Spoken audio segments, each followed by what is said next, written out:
अब ऐसा नहीं कि मैं तो बोल रही हूँ कि सांस को 1 मिनट रोकना है तो आप 1 मिनट तक दम को घूरते घूरते रोकेंगे, ऐसा नहीं। जब आप नहीं रोक पाए तो फिर वापस आ जाएंगे, ऊपर हो जाएंगे।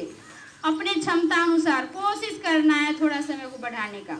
अब इसका दूसरा पोज करेंगे, बाईं हथेली नाभि पर, इसके ऊपर दाईं हथेली। फिर से दोहराइए इसका दूसरा पोज।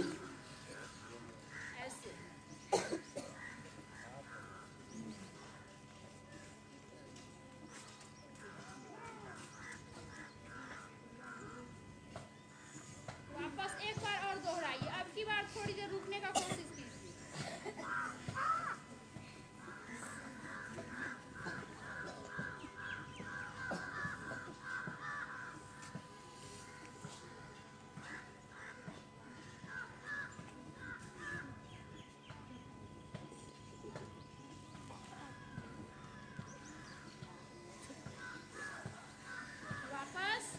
चलिए इसी आसन में कर लीजिए शशकासन। हाथ उठाइए ऊपर, सांस छोड़ते हुए हाथ और सिर जमीन पर।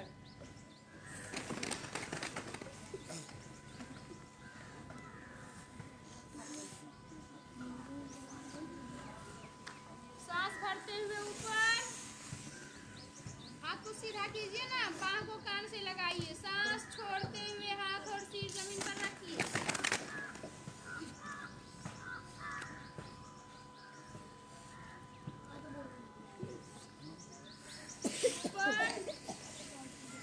हाथ को बगल से गिराएंगे, पार्श्व भाग से गिराते हुए वापस करेंगे।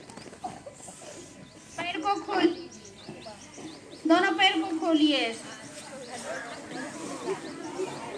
पैर को खोलना मतलब सीधा करना, ऐसा नहीं कि शरीर से खोल कर अलग करने कर रही हो। पैर को खोलिए मतलब सीधा कीजिए, बातें मत करो ना। जगह नहीं बन पा रहा तो थोड़ा पैर को क्रॉस कर लीजिए, तिरछा कर लीजिए। अब हम लोग करेंगे वक्रासन। क्या करेंगे? ध्यान पूर्वक करना है। मन में बहुत तरह का हलचल होता होगा, कितने लोगों को बहुत सारे काम हैं तो मन में बहुत हलचल होते रहता है कि हम कब यहाँ से छुटकारा मिले हमें और हम घर का काम करें। तो आपका काम जो बाकी है वो बहुत अच्छा हो जाएगा योगाभ्यास के करने के बाद।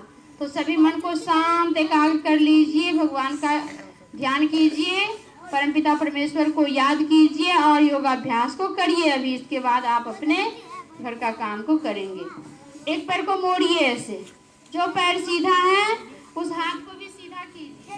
जो पैर सीधा है, आप सुन नहीं रहे इसलिए गलत हो रहा है। दोनों पैर खुला हुआ है, एक पैर को मोड़ लिए और जो पैर मुड़ा है उस हाथ को पीछे रख दीजिए, जमीन पर रखिए। जो पैर खुला है उस हाथ में दबाइए घुटना को, सीधे वाले पैर को ऐसे पकड़िए। जो पैर मुड़ा है उधर घूम जाइए,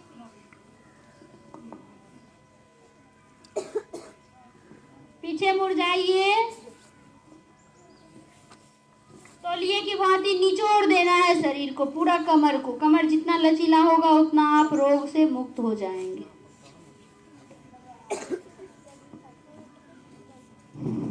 वापस दूसरे तरफ से।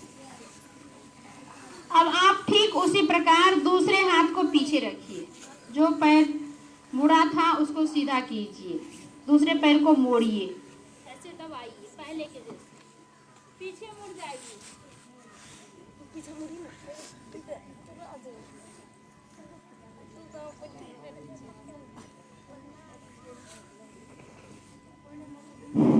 वापस विराम दीजिए। चौथा आसन करेंगे गौमुख आसन। क्या करेंगे?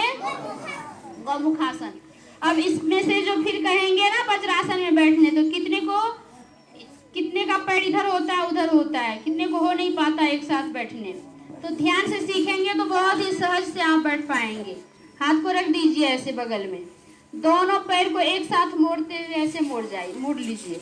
मोड़िए पैर को, दोनों पैर एक साथ, फिर इस पर आप वज्रासन में बैठ जाइए। कितना आसान से हो गया। नियम को जानेंगे तो आपका परेशानियां दूर हो जाएगा। सभी आसन करने में आपको कोई कठिनाई नहीं होगी। चलिए करते हैं गौमुख आसन। क्या करेंगे? एक पैर पर दूसरे पैर को रखेंगे। जो पैर ऊपर है उस हाथ को ऊपर से पीठ पर रखेंगे। जिस पैर पर बैठे हैं उस हाथ को नीचे से पीठ पर रखेंगे। जो पैर ऊपर है उस पैर का भी पंजा को जमीन पर रख दीजिए। गिराइए जमीन पर। भैया आपका पीछे गलत हो रहा है, पैर को जमीन पर रख दीजिए। ये पैर जो है ना, इसको ऐसे उठाए ना, ऐसे जमीन पर रखिए इस तरह से, और दोनों हाथ को लॉक कीजिए पीछे, इस तरह से कांसा बनाइए। कोशिश कीजिए। जिसका हाथ नहीं पहुंच रहा है तो आप सोचे होंगे कि मेरा गलत हो गया, या भी मन में आता होगा कि मेरा हो नहीं रहा है। तो जिसका हाथ नहीं पहुंच रहा है, अभी शुरुआत है ना, तो वो हाथ को पीठ पर रख लीजिए, पोज बनाइए, ऐसा एक्टिंग कीजिए, इससे भी आपको लाभ मिलेगा। कोशिश करने वालों की कभी हार नहीं होती है। कोशिश करते करते आपका सफल हो जाएगा सभी आसन। बाहों को कान से लगाइए।